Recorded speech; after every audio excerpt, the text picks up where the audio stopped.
Hey everybody, I'm Doula Disa, the Dream Doula for women. I help you tap into the intuition that comes every night in dreamland to manifest your best life. Hello, I am Ashley, and I'm Ashley Delbello, and I'm a transformational coach and a trauma-informed breathwork practitioner. I work typically with high-achieving women, the woman who's like, I've done everything right and everything looks good.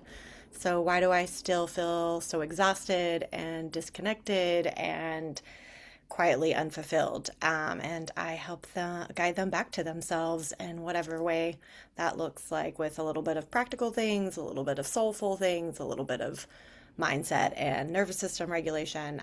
So yeah, pretty holistic. But yeah.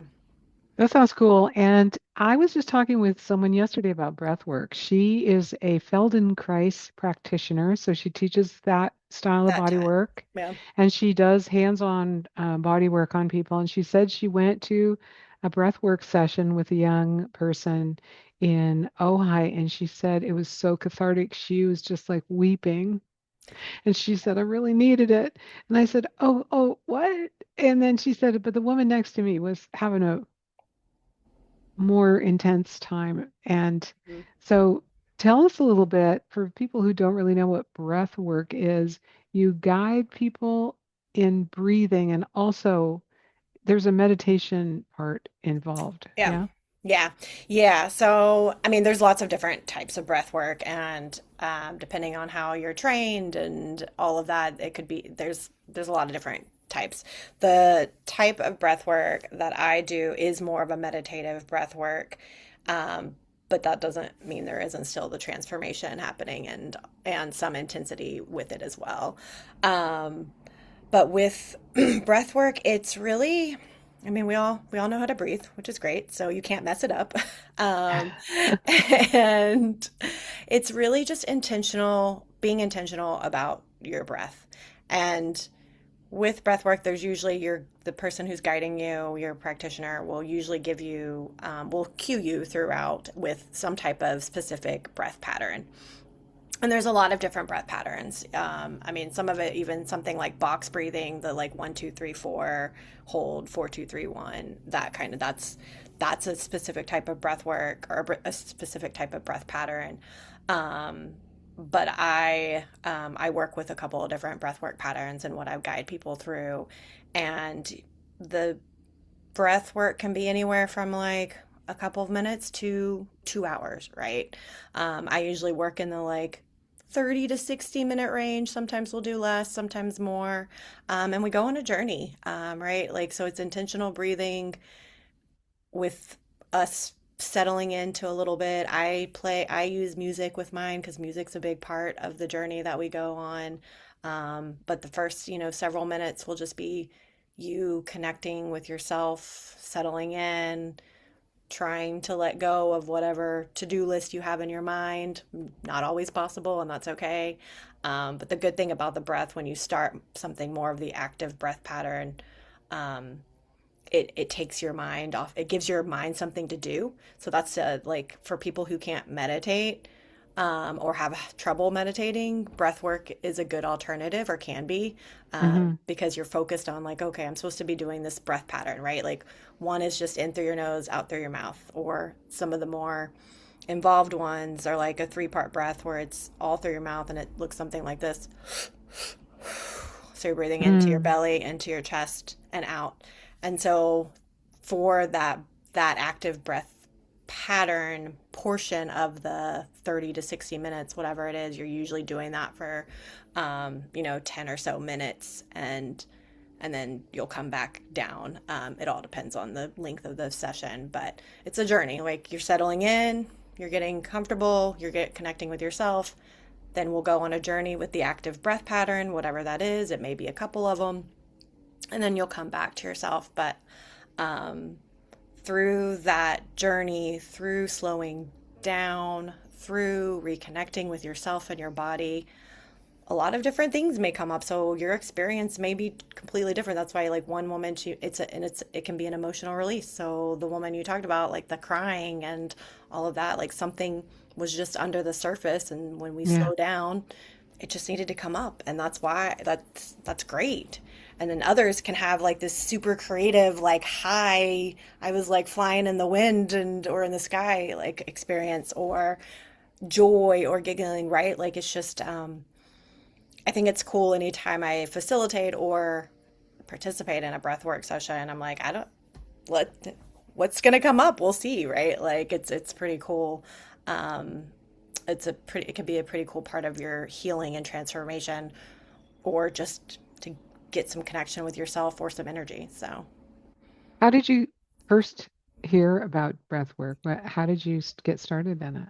yeah, so I was actually the first time was like through a friend when I first started getting more deeply involved in personal development, and actually when I left my like full-time corporate career, somebody had recommended it, and so I went. And actually the first time that I did breath work, I hated it. It was like it was a different it was a You're different like, I hate I this. was Don't like, I invite am me never back. doing this again. Like, I was like, what was that? This was not fun. And it wasn't whatever. It was just, it was more of like a workout. It was a different style, right? Like I said, there's a lot of different styles. And I was like, I don't really like this. But I was like, I tried it, whatever. And then a couple years later, I was at like a woman's retreat, and there was breath work was on the agenda, and it was a completely different style. It's actually the style that I got trained in, and I just had this amazing experience. And again, it was a group experience, so there was a lot of people around me having really different types of reactions and experiences to it. But I just had a really cool connective experience with myself throughout it, and went through like there was stuff from childhood that came up, and then there was just me just being with myself. And then afterwards I had this like creative high from it, and I was like, I've got all these ideas. I want to write about this and I want to do this and da-da. I'm like, this is amazing. And so bit by bit I just started doing breath work more. And I was like, it became part of my own healing, my own growth, and like a creative driver for me. And so it was like, this is, and at that same time I also started learning more about like nervous system regulation, and going down that path in terms of healing and embodiment, for myself. And then that's why I was like, okay, well, I want to add this to my toolbox and what I can offer people, because this Yeah. is like, this took, you know, the stuff that I was doing before from like a mindset and a growth perspective. This just took it to the next level. So, Yeah, I think it's interesting. And I know several other people who consider themselves life coaches that have these special yeah, tricks of yeah, the trade. yeah, Maybe it's like I'm a certified meditation teacher yeah, and I'm a spiritual life coach. And some people are all about the numbers, like yeah, tell me how many people you called this week. We're going to be right. accountable, blah, blah, blah. Yeah, And it's beautiful because there's the wide spectrum of humans and the wide spectrum of people that are helping the yeah, humans. yeah. 100% agree. You're right. So you were in a corporate job until you Until couldn't it anymore? wasn't. Yeah, yeah. I left my corporate job in 2019. And I had been doing that for 15 or so years at that point. And it was good-ish until it wasn't, right? I worked in a very high pressure field. I worked for various pharmaceutical and biotech companies doing like PR and communications, which I still do some consulting for. But I had to take a step away from it before I could go back to it. It's Um, interesting. I've heard, sorry to interrupt. yeah. It's interesting that I've heard so many people talk about being in biotech in all different parts of the job. Hmm. Like maybe they're in the lab, maybe Right. they're inventing the stuff. They all kind of hate it. All It's the not, people that have talked to me yeah, like they're worked really hard, or maybe yeah, there's just a culture of hard work in there, and they yeah, get to a certain point where like there's a brilliant young man I know. He worked in biotech for 15 years. He saved him gajillions of dollars. He's yeah, working on the human genome or something like that. yeah, He's like 15 years, I'm out. yeah. I can't do it It's anymore. There's a lot. It's a lot. I think I'm part of it's just corporate America in general, right? True. Yeah. I think there's that. And then it's just like there's a high, there's a lot of high expectations and a high quality level of work that is expected, which to be fair, you're working, you're working in medicines, right? So of course you want that quality, but it's just I found it to be just too much. It was Mm-hmm. like a lot. I was overworked. Well, I got to travel a lot, which was great, but I was still like, I was burnt out. I was exhausted. And at some point, like, yes, it's cool to be doing things for patients and helping people in some really like difficult therapeutic areas, but you don't have that day-to-day connection always, at least in what like some of the different functions and things that I was doing. And you can very easily lose sight of that when you're just like day in and day out. It's like the same thing over and over again, and you're working those long hours, and there's a pressure there that's underlying. Maybe it just is always underlying there. Um, at least that's how it was for me. Um, Yeah. Yeah. Well, lucky for all the people that work with you now that you got burned out. And yeah, part of you being burned out is how you help women who are burned out. yeah, exactly. Yeah, because I've been there, and Yeah. I know what that looks like, and I have a lot of the same questions and fears and things that come in that with that, because I think a lot of people get burnt out because we're constantly trying to prove ourselves because we think we have to prove ourselves all the time, or there's a lot of like self-doubt there, especially in women, especially in the way society's currently set up, right? Yeah. It's a very matriarchal society that we live in. And so if you're a woman doing any kind of important job, in my opinion, you have to work hard, harder than the Yeah. men. You Yeah. have to be smarter than the men. You get paid less than the men Yeah. and worked harder than the men. And yeah, at a certain point, you're like, wait, why? Yeah. And the interesting thing is, even in work, like I used to be a real estate broker, Hmm. and there's really no glass ceiling for women in real estate. But the men were the ones that had wives at home helping them do Yeah. everything. Yeah. And the women were they'd go home and do the second shift, Yeah. Yeah. taking care of the kids and the family and the husband and all the things. And so they were really not supported as much Yeah. as the men were. And so it was still an uneven field. Yeah, yeah. There's still, I mean, and there's still a glass ceiling, right? Because you can only do so much if you're doing two, three jobs, right? Yeah, exactly. Yeah, Because that's yeah, literally what it is. Like you said, it's a second shift when you get home and have to do all the other things. So, yeah. yeah, yeah. I think there was a book about that in the 80s called The Second Shift to kind of wake people up to all the unpaid work that women do in the world. Yeah. I think more and more people are starting to wake up to that, but I just still don't, there's still not any like solutions, I feel like, for that. Hmm. Yeah. Is that a common theme in the women that you help?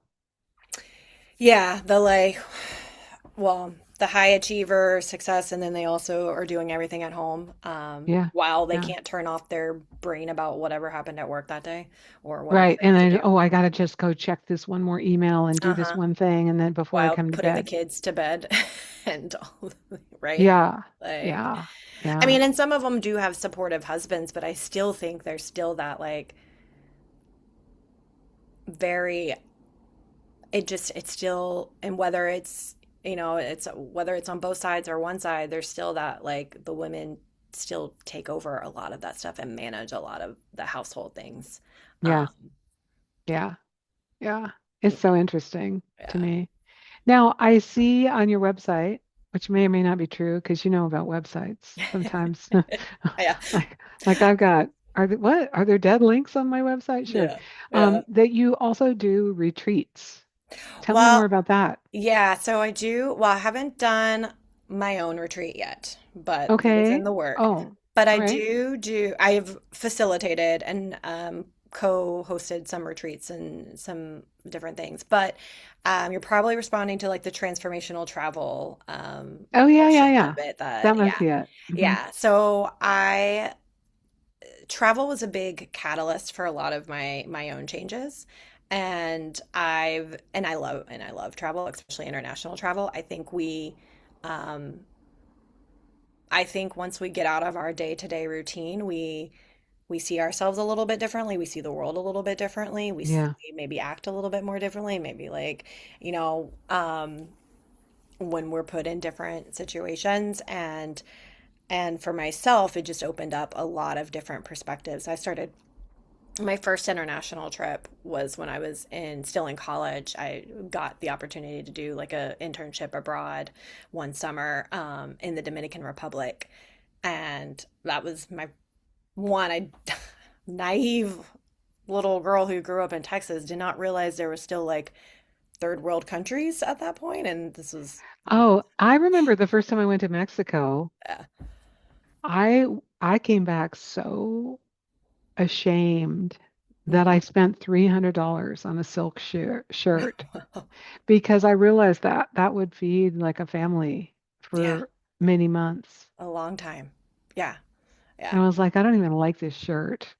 I yeah. kind of wanted to like sell it back and get the money and send it to Mexico. But Right. but yeah, when you go to another place and see how people live, and on that same trip when I was in Mexico, went to visit somebody's grandmother. She didn't speak any English. I didn't speak any Spanish. She looked at me and asked me some questions, and her grandson said, "Are you a healer?" And I said, "Oh no, I'm not. Maybe I am." I Yeah. didn't know it then. Yeah. But she was so happy. She was like the most joyful person I had ever met, and she lived in a little hut with a dirt floor. Hmm. She was That's, sweeping the dirt when we got there, and the chickens were running around, and she was just a delightful person. And I thought, what yeah. is going on? Yeah. Similar experience that I had when I was in the Dominican Republic. Like you would see these people and how little they're living with, but they're happy and they're so generous and nice and Yeah, yeah, yeah. like will give you the clothes off their back if you needed it kind of thing, even though they maybe not didn't have another shirt, right? Like Right. Yeah. You need so clothes, you need food, come yeah, eat. right. Come. Yeah. Yeah. Yeah. And so just Oh, that yeah. was my first glimpse into like travel being transformative, but it just opened up my eyes to like well, the world literally. But then also helped me see that okay, well, travel can be like that set my journey off of like I want to travel internationally at least once a year to get into these different cultures and to see how other people are living and just to be with other humans, right? And then it also was very eye-opening, like what you said, like you can still be happy. I wish I would have remembered this in my early 20s once I got Yeah. into the corporate world. Like you Exactly. can be happy with so much. You don't have to have all of these things and you don't have to be like this what we have in our mind here in America of like super successful, right? To be happy. Like you don't need the nice home and the nice cars and whatever. And it's not bad to want any of those things. That's great. But there's, it's like, what is your intention behind them? And do you actually really want that? Um, Exactly. Do you really want that car with the big car payment? Do you really right. want the house with the big house payment in the neighborhood where everybody keeps their yards just the perfect way? Right. Does that make you happy? Cool. But I Yeah. think a lot of people get the things that they think they want that really society is telling them they should Yeah. get or their family is telling them they should get, and then they have it and they wonder why they're not happy yet. Yeah. Yeah. And that's kind of, that's where I was in my like mid to late 30s when I was like, cool, I've climbed this corporate ladder and we've bought, you know, a condo here in Los Angeles and I've make a good salary and all of the things, but I still wasn't happy. So, Yeah. Yeah. Did you grow up in LA? no, I grew up in Texas in a small town out, well, in a small town, but it was only like 25 minutes from downtown Houston. So the best of both worlds there. But Oh, cool. That's right. yeah. You did say you were from Texas. Yeah. You don't have your southern accent anymore, that's for sure. I haven't lived there in over 20 years at this point. I went to college in Texas, but then I right out of college, moved to New York City and Mm. lived there for a few years right out of college. And then I've been out in LA for like 18 or so years, 18, 19 years, but kind of lost it along the way. I don't know if I've really had a strong one. Get a couple of drinks in me, or if I go back to Texas for a long time, it'll come Right. If back you're a in little Texas bit. for a while, it'll come back. It'll come I had back. a friend who moved from Washington State to Texas to be a principal and then finally a superintendent of a school district in Houston, I think. Yeah. I went to visit her and I said, Nadine, you have an accent, you have a Southern accent now. She goes, no, I don't. Yep. She's like, but now you She, do. yes, I can hear it. You can't hear it. Yeah. Okay. It was, yeah. Yeah, you take the and it's really hard for me. If I'm around someone who has like a facial tic or a vocal tic, Yeah. I start doing it too. I have to not. Yeah. I'm very empathetic. And so if someone's talking a certain way, I'll pick up their accent and I'll go, why? Stop talking like that. Oh, I'm the yeah. same way. Anytime especially if we travel like internationally, I feel so bad sometimes. And because I'll do it and I don't even like realize Yeah. that I'm doing it. And I'm like, shit, I'm not trying to mock you. I don't Mhm. realize that I'm walking around with an Irish accent right now or whatever, right? I love it. Well, where's the last place you traveled to that was fun for you? Oh, good question. Well, what comes to mind, it's not an international trip, but actually a couple of weeks ago, yeah, I traveled back to Dallas, for my grandmother's 90th birthday. She's Oh, my happy last, birthday, I Grandma. know, she's my last remaining grandparent, and we all came in from all over, and Nice. to celebrate her 90th birthday. And it was just it was a really cool experience to be with her and to see everybody come in, and then also like I got to see a lot of my cousins and other extended family who I don't see a lot, and just actually really spend time with them. Since I haven't lived near my family in so long, it's like those moments are really precious, um, especially when it comes to like seeing like my cousins and extended family, because I'll see my primary family at least a few times a year, but to see some of them and actually spend time with them as we've gotten older is really cool. So Was your grandma instrumental in your childhood? she, yeah, I mean she was always there and around. She lived, well, not the first like couple of years, but like especially in my like middle years, she ended up moving like right around the corner from us, and so Fun. I just remember always going over there. She was living in with my aunt as well, and so just going over there and hanging out. And she had a guest house on the property, and just going to hang out and say hi to my Meemaw, right? So, I love it. When I was a kid, I lived next door to my moo yeah, and she was my dad's mom, and she spoke Swedish. She lived right next door. So I remember telling my mom when I was about 5 or 6, I said, I'm running away from home. And she said, really, honey, where are you going to go? And I said, I'm going to Moo house. And she goes, okay, let me help you pack. So I packed, I don't know why. Why do you have a little tiny suitcase when you're yeah, 6? I don't I had a little suitcase. I put a set of pajamas in there and my toothbrush. She called and said, know. she's coming to stay overnight. She's running away. And I'm sure they both giggled about it. I'm And I went sure. down there until later that day and then I came home. That's amazing. I have a similar story. I was a little bit older, but I also ran away to my Meemaw's and my aunt's house. I didn't tell my parents, but of course they found out really quickly. So It's beautiful. I wish that more people had that kind of family connection, even if it was a little bit difficult, like you yeah, don't really get along. yeah, It's really good for the kids. yeah, yeah. Yeah. Yeah, you grow up in a different way. Like I would, we would just always ride our bikes. Just it was literally like around the corner. We just ride our bikes or walk just over there, and there'd Yeah. be a couple of like, and being able to do that and have family that close.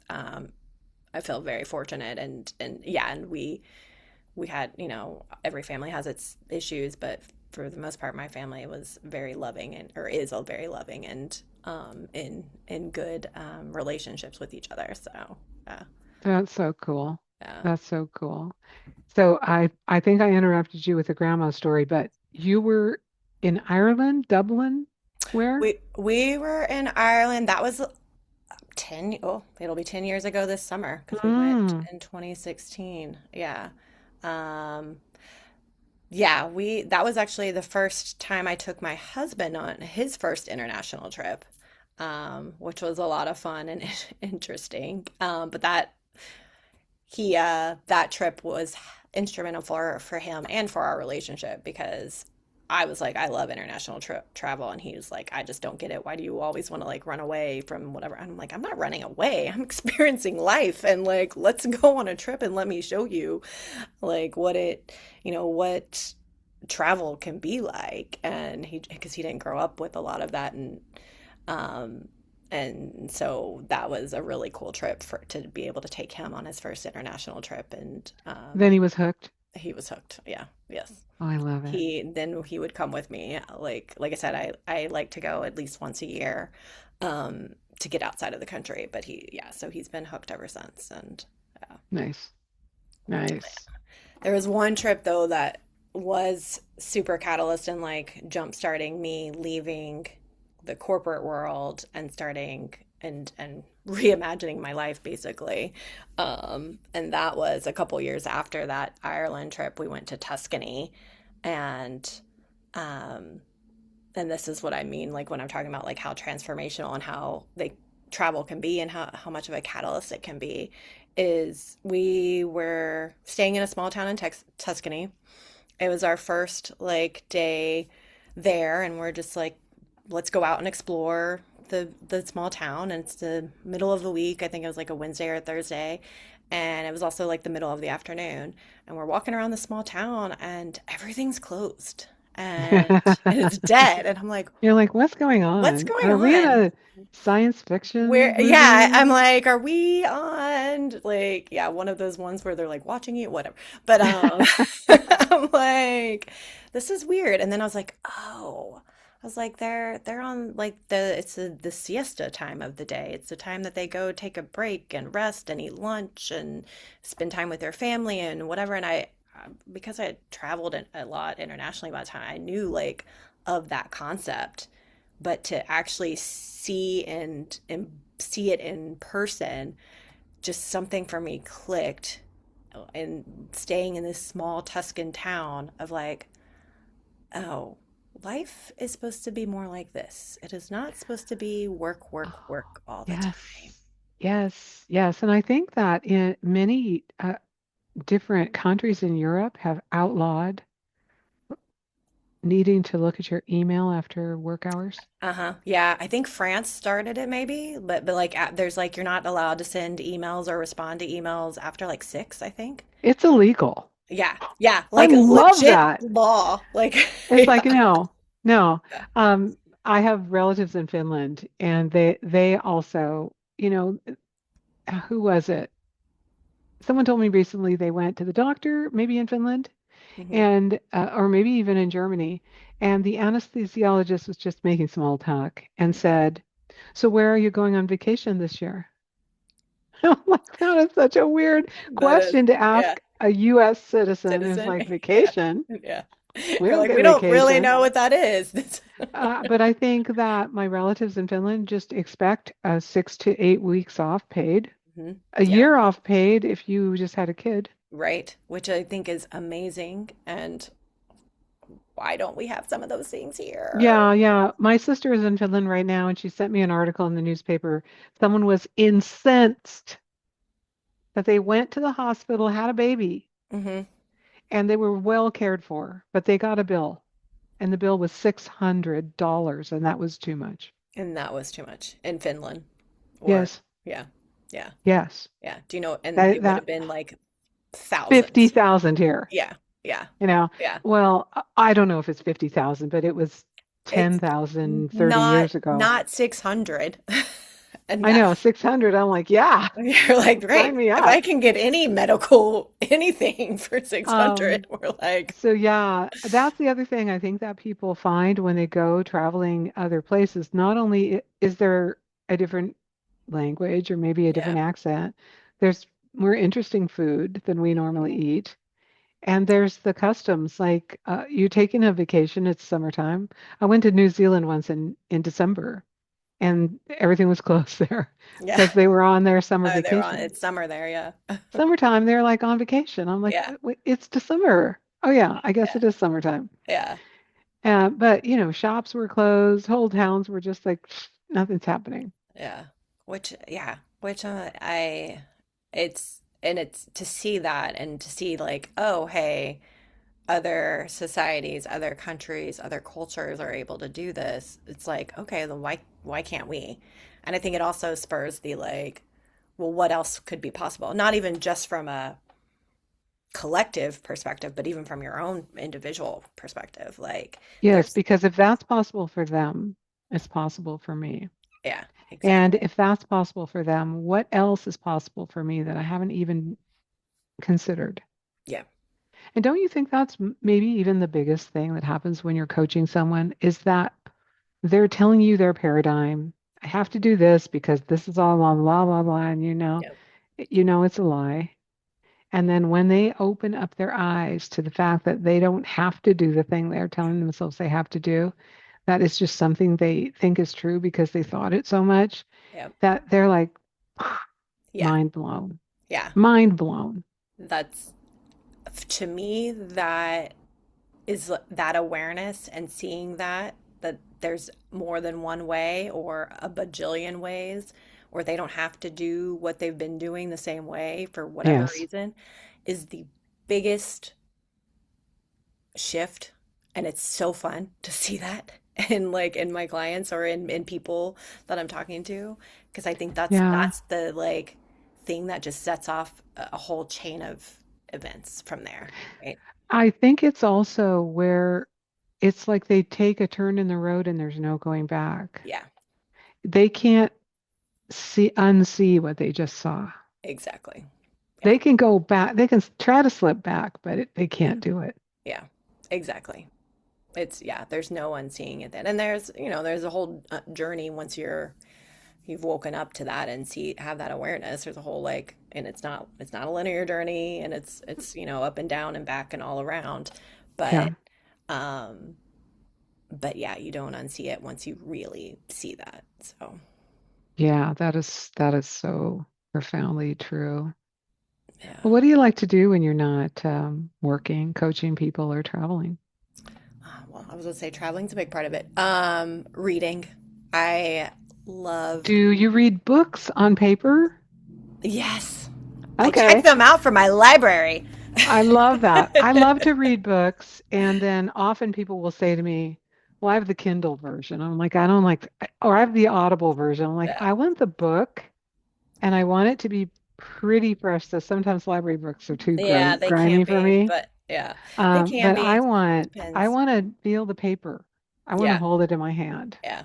I'm the same way. I mean, I'll sometimes read on the electronic version or on Audible or whatever, like just depending on what's going on, but I prefer the physical copy of it. And yeah, so a couple years ago, I got back into reading like fantasy fiction. Um, Okay. and before that, I'd started my business about 6 years ago and was reading a lot of like personal development and self-help and business books and all of that. And I just kind of got in a very routine for like several years in that. And I hadn't read a fiction book in forever. But finally, a couple years ago, this one of my friends kept recommending this one fantasy book. And I was like, I have no idea what this is about, whatever. I used to read some of the Hunger Games stuff and all of that, like back in the day, but I hadn't read fiction in forever. And so I picked this book up and I devoured it. It was the magic and the medicine I didn't know I needed. And so I started reading fantasy again and got hooked with and back into that world. And I started um, questioning like, well, what is it about these books like that I'm so like I feel better. I am feel more alive and more creative and more connected and I didn't even realize I was disconnected at that point. Like I'm like right like everything had been like fine but um so I went on a whole rabbit hole and these, when you're books in general can do this, but these specific stories were these one, there's a lot of magic involved, so that's cool and fun and opens up your mind, and the world building and how they talk about these different realms and worlds and all of these things is also very fun. But then also the main thing was like these characters, the books that I was reading had these like badass female main characters that Oh, went I on a love it. whole journey and, became like their true selves and more powerful and all of that, right? And they went on a whole like emotional journey. And I was like, this is giving me strength and making me feel more confident and whatever, because I can see her transformation. It's like a mirror of my own transformation kind of thing. And so I I love them. I love these books. I went on a whole like rabbit hole of like, why is this like happening and what's going to happen and how why am I feeling more alive from this? And turns out there's a whole community out there of other readers who read these books for the very same reasons and have these same reactions. And so I was like, you know what? I want to do something with this because the this is like right in play with the work that I do with women, right? Like, Right. I was going to ask you that next. Do you ever suggest to your women that they read these books? yeah, and I created a whole program, a whole group coaching program around reading these books together and going on that journey together. And and with incorporating some of my other stuff like the body, like the somatic work and breath work Cool. Oh, cool. and all the other things through it as well. So it's a whole like group coaching program that's part book club, but also part we're gonna go on a whole journey together kind of thing. I'm in a book club now, and some of the people don't read the book. Yeah. Yeah. Um, but I wouldn't imagine that would happen inside of your group coaching thing. They probably No, that's all read like the this. book. They're like they, yeah, They're in. They're yeah, all they're in. in. They're all in. They've signed up for it for a reason. Like, yeah, they're all in. Yeah. Nice. And so do you send them a package with the books or do they have to buy their own book? It depends on some I've done it depends on I don't want the book to be I don't want the cost of the book to be like a barrier. So if they need like I'll send them the book, but for the most part people will also just get it themselves or they can rent it from the library or whatever, Sure. right? So, Sure. yeah. Well, and in the fantasy fiction world, who's your favorite author or do you have one? There are like three of them. So I really love so the book that got me back into fantasy fiction is a book called Fourth Wing, and it's by this woman named Rebecca Yarros. And then a couple of the books that I do my program around are by this other very well-known fantasy author called Sarah J. Maas. And and then I also love a woman named Carissa Broadbent, and she's has a lot of like fantasy books that are just very fun and cool and very well written. And I could whatever. There's so many other authors too, like that I'm Mm, not even okay. mentioning, but I'll stop because there's just some very good storytelling um, in this world in this genre. And I primarily read women authors. It's just As I'm you a, should, because you're a yeah, woman and you coach women. I'm a woman. I coach women. Attracted to the stories that they tell. Like their main characters are really fun to grow with and go on a journey with, and they're all like badass. And there's a lot of like mirrors to our current world and the patriarchy and all of that, right? And Mm, so like it's usually some like they're living in an oppressive world and they're going to be the badass hero at the end of it kind of thing, but they also have to like grow into themselves and all of that. So yeah, and there's some romance involved too, so that's always fun too. But it's cool to see on the romance side of it, it's usually like especially the ones that are written by women, the men are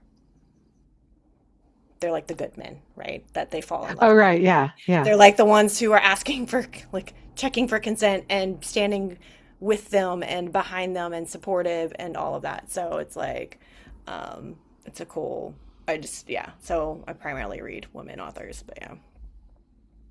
Yeah. There's something called the divine feminine and the divine masculine. Hmm. where the divine masculine isn't at all pushy, Yeah. but he's the protector provider. Yeah. Yeah. And of course, the feminine is the goddess figure, or the Amazon goddess, Yeah. right? The fierce warrior, but with heart. Yeah. Yeah. Oh, I Exactly. love that. Yeah. I So love that's what you that. find in a lot of these books and stories too. So yeah. Well, Ashley, how can people find you and work with you if they vibe with what you're talking about? Yeah, they can find me on Instagram. I hang out there a lot. I'm at Coach Ashley Delbello, or you can find me on my website, which is ashleydelbello.com. So yeah, Sweet. And so mainly you're on Instagram and that's your main focus online. Instagram and LinkedIn. Usually, Okay. like I'm on both. Yeah, since a lot of Yeah. my clients hang out on LinkedIn too, coming from the corporate world and all that. But yeah, Oh, yeah, right. yeah. Right. Well, is there any last bit of wisdom you'd like to share with people? If you could drop one wisdom bomb on them right now, what would you tell someone who's stressed out, burned out, doesn't know where to turn? What would you tell that woman? That it's okay to slow down, and there is nothing wrong with you that you're feeling that way. The society that we live in kind of, pushes that on us, but there's nothing wrong with you, and it is okay to slow down. I think that's the first thing that I one of the first things that I work with on my clients is like, let's learn how to just slow down and just be. And it can be very scary and hard. It's not that simple, but it can be. Um, Yeah. Yeah. I think women that are in that push energy, they don't want to slow down. In fact, yeah, I know a woman who never slows down unless she's sleeping. She's gardening, she's listening to a book, she's cleaning her house, she's listening to a book, yeah, she's driving somewhere else, she's planning for this and that. And yeah, she's exhausted. yeah. You're exhausted and you lose a little bit of yourself. I mean, it's always there. You're always going to be there, but you get a bit disconnected. And so when you can Hmm. actually, even if it's for like 2 minutes and just lying on the floor doing nothing, like that can have a huge impact. Oh wow. Thinking about when I was really pushing it, laying on the floor for two minutes, I probably would have started to cry. That is the one of the I things that happens when was we like, slow I don't want to down do this. I don't is, want to do this. I don't want to feel that. Ah. yeah, yeah, those emotions are just underneath the surface sometimes. So yeah. Oh, yeah. Beautiful. Well, it's a lovely conversation. I'm so glad we had this. We'll have to do it again. Yes, I would love to. Thank you. Thank you, Ashley. Bye. Bye, everybody.